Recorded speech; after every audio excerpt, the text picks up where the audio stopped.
The House of Representatives today passed Trump's big, beautiful bill. So now it's going to go to his desk. He's going to sign it, and it's actually going to become law. Now, the mass deportation part of this has gotten an enormous amount of attention. So have the Medicaid cuts. Another part of this that hasn't really resonated yet with people, but it is going to in coming years, is what it does to energy production.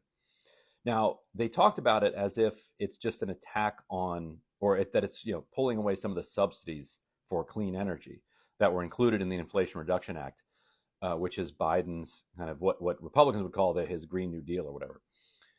But those tax credits were neutral to whether or not you were clean, dirty, whatever.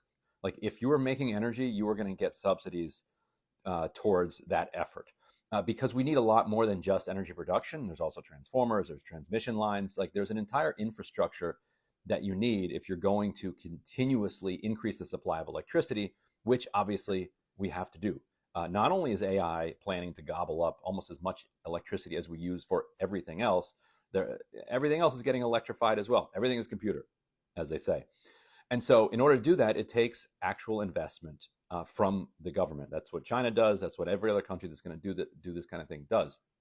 This gets rid of almost all of that and puts enormous obstacles in the way of particularly clean energy. So it's no longer like it's going to be like an even playing field. And oil and gas can now compete against batteries, wind and solar and geothermal.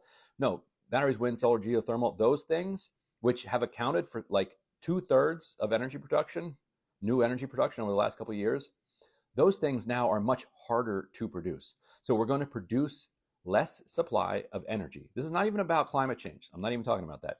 We're going to produce less electricity in the coming years than we otherwise would have, yet our demand for electricity is going through the roof because of AI and all this other stuff. If our overlords are forced to choose whether or not regular people get electricity or whether it goes to AI, who do you think they're going to choose?